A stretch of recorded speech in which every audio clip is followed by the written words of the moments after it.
Here I'm going to be talking about how I made this GIF using Photoshop Timeline.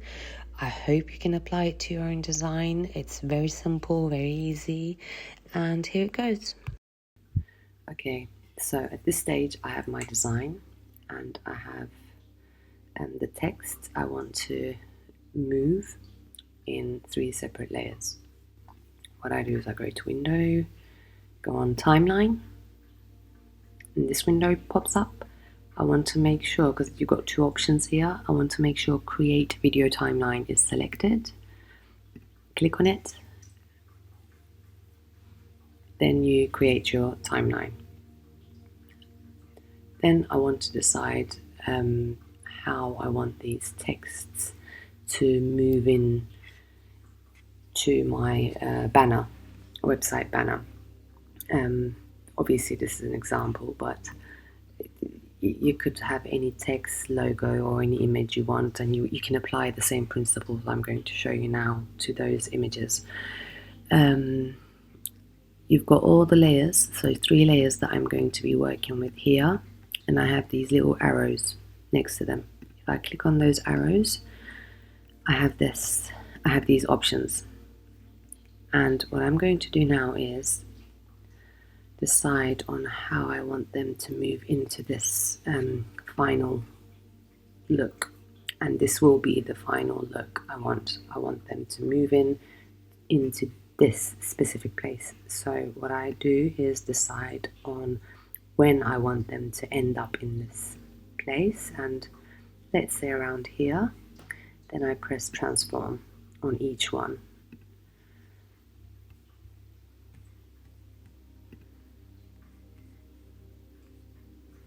And on this one as well. So when I press transform, if you noticed, I had these little keyframes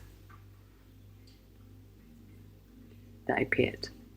This will be the point where I want all of this to come together and stay in this place. Now I'm going to go to the beginning and decide on how I want them to move into this final place, and I want this welcome text to move in from above. Oops, select both of them by accident. Make sure you select just one. So this welcome text, which is here, I want this to move from above. So I move it there. This is where I want it to come down from. Now when I moved it there, because I took my cursor, timeline cursor, to the beginning and I placed it there, it created another keyframe which does this. Let me just press play. So it starts off where I marked, and then as soon as it reaches the point where I marked here at the beginning, it will be in the final destination. So starts off from above, ends up right there where I indicated. Then I go to the beginning and I select this to text, and I decide how I want this to come in, how I want this to move. And for example, let's make this start off really big, and let's make it shrink to that final point.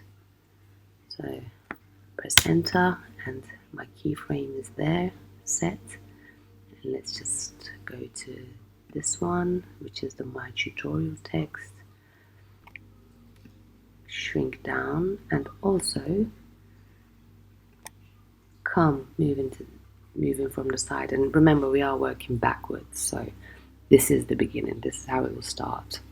So let's just press play and see what that looks like. It's moving so slow, I don't know why.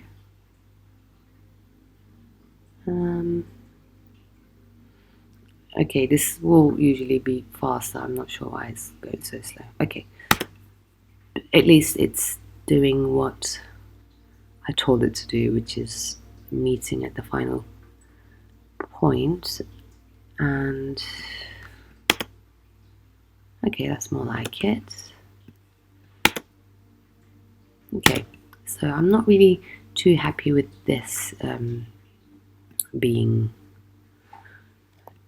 in your face at the beginning, so I'm going to make it slightly bigger and maybe in the middle, and then I'm going to bring the opacity down. So again, remember when we press these arrows, you had all these options pop up. You also have an option for opacity.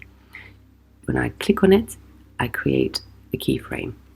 Now I want it to start with 0% opacity, so I want it to be invisible, and as it goes into its position around midpoint, I'm gonna want it to be in 100% opacity, 100% visible. So again, with the opacity, it starts off with 0. By the time it comes to this point, it will be 100% visible.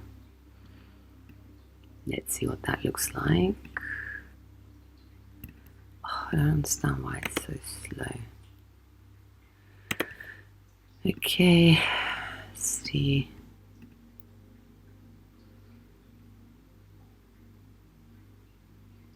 Okay, so that's how it will move into place. Let's do that again. I'm quite happy with that. And then it stays in place for a while, and then I want it to move back out. I want it to move back out after this point, so I mark again my transform points on each layer, and I want them to disappear by 4 seconds. So what do I want with the welcome? Let's make the welcome go below this time. Well, if you press shift, it will make it go down straight, so it's better. So again, as soon as I lifted my finger off the cursor, it made a key point. Then I move on to 2, and I move that to above the screen, and again it made a key point. And I go to my tutorial, and I want that to move to the side, and again I have my other key point. Let's just make the timeline shorter. Let's play and see what that looks like.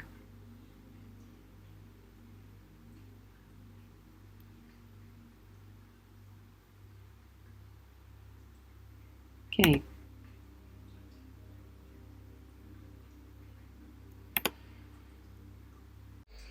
I do hope this was useful and that you can apply the transform and opacity options onto your own designs. And I hope to see you on the next one.